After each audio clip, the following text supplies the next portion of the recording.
শুভ নবমীর প্রীতি শুভেচ্ছা জানাই সকলকে। এই ব্লগটা ছিল নবমীর দিন। চলে গেছিলাম হচ্ছে প্রথমে নোয়াপাড়া দাদাভাই সঙ্গে। এখানে এবছর খুব সুন্দর থিম করেছে, রিয়েলিস্টিক কিছু মূর্তি করেছে, ওটা দেখার জন্যই খুব ভিড় হচ্ছে। আর ঠাকুরটাও শুনলাম অসাধারণ করেছে, কিছু রিলসে দেখেছি। ভিতরে ঢুকে দেখলাম এখানে পুরো প্রথমের এন্ট্রি গেটটার এখানে করেছে হচ্ছে বিছুলি আর থালা, কিছু লাইট দিয়ে সাজানো, সুন্দর লাগছিল দেখতে। আর মোটামুটি অনেকটাই ভিড় ছিল, কারণ আধা ঘন্টা মতন আমাকে লাইনে দাঁড়াতে হয়েছে। ভিতরে ঢুকে দেখলাম রিয়েলিস্টিক যেই মূর্তিগুলো করেছে এগুলো দেখতে খুব সুন্দর লাগছে। আর এটা যেই সিলিকনের যেই খাটে যেই মূর্তিটা বসে আছে এটা দেখতে একদম অরিজিনাল লাগছিল। আর এই খাটটা ঘোরার ব্যাপার ছিল, তাই জন্য একটুখানি বেশি সময় লাগছিল সবার একটা ভিডিও নিতে। তারপর আমি ঘুরে ঘুরে দেখছিলাম। এবার দেখি ফাইনালি ঠাকুরটা দেখো কত সুন্দর হয়েছে, ঠাকুরটা অসাধারণ লাগছে। তারপর চলে গেছিলাম হচ্ছে পাশেরই একটা পুজো, এটা হচ্ছে লোল্যান্ডের ঠাকুর। এটাও আমি প্রত্যেক বছর আসি, এখানেও খুব সুন্দর ঠাকুর প্রতিমাটা করে। তো চলে এসেছি এবছরও। প্রথমে ঢুকে দেখলাম বাইরে কিছু পুতুল রাখা রয়েছে মাটির পুরোটাই।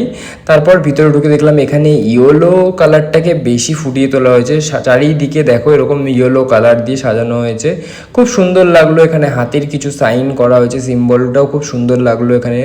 আর মায়ের মূর্তিটাও অসাধারণ হয়েছে। প্রত্যেকটা ঠাকুরই এবছর খুব সুন্দর ছিল, আর প্যান্ডেলটা এরকম ছিল। এবার আমি যাচ্ছি হচ্ছে আগরপাড়ার দিকে। আগরপাড়াতেও দেখলাম খুব সুন্দর একটা প্যান্ডেল হয়েছে, এটা তারাপুকুর আই থিঙ্ক, এটা তারাপুকুর। এখানে আমি আগে খেলতে আসতাম, এখানেই একটা প্যান্ডেল করেছে। এটা আমার কাছে পাস ছিল বলে বেশিক্ষণ সময় লাগেনি। তো এখানে করেছিল হচ্ছে মহাকুম্ভ। এখানেও সেম সিলিকনের কিছু রিয়েলিস্টিক মূর্তি করা হয়েছে। এখানে পুরো দেখো ভোলে বাবার ডামরুটা কি সুন্দর লাগছে। আর এখানে একটা ভোলে বাবার মূর্তি ছিল, অসাধারণ লাগছে। আর এখানে পুকুরের পাড়েও দেখো ভোলে বাবা তাকিয়ে আছে, অসাধারণ লেগেছে এই প্যান্ডেলটা। ঠাকুরটা জাস্ট অন্য লেভেলের, খুব সুন্দর লেগেছে ঠাকুরটা আমার। তারপর প্রায় এখন বাজে রাত্রি 2টো, চলে এসেছি আমি সোদপুর পানশিলাতে। এখানেও একটা প্যান্ডেল হয়েছে, এটাও আমি রিলসে দেখলাম, অনেক ভাইরাল হয়েছে, খুব সুন্দর করেছে দেখলাম ভিডিওতে। এখানে থিম করেছে বাবা। আর দেখো কত লাইন, রাত্রি 2টোর সময় সোদপুরের ভিতরে এত লাইন হবে এটা আমি ভাবতে পারিনি কখনো।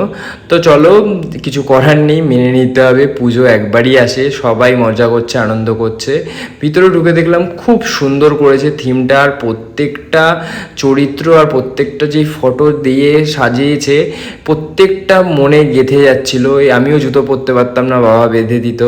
তো ফাইনালি পুজো পুজো পুজো পুজো শেষ। এখন প্রায় রাত বাজে 3টে, দশমী পড়ে গেছে। আর মাত্র কয়েকটা ঘন্টার অপেক্ষা, মা চলে যাবে, আবার সবাই সবার ডেলিকার লাইফে ফিরে যাবে। তো যাই হোক, পার্ট অফ লাইফ, কিছু করার নেই। ভিডিওটা ভালো লাগলে লাইক, কমেন্ট, শেয়ার অ্যান্ড পেজটাকে ফলো করে দিও। দেখা হচ্ছে নেক্সট ব্লগে, টাটা।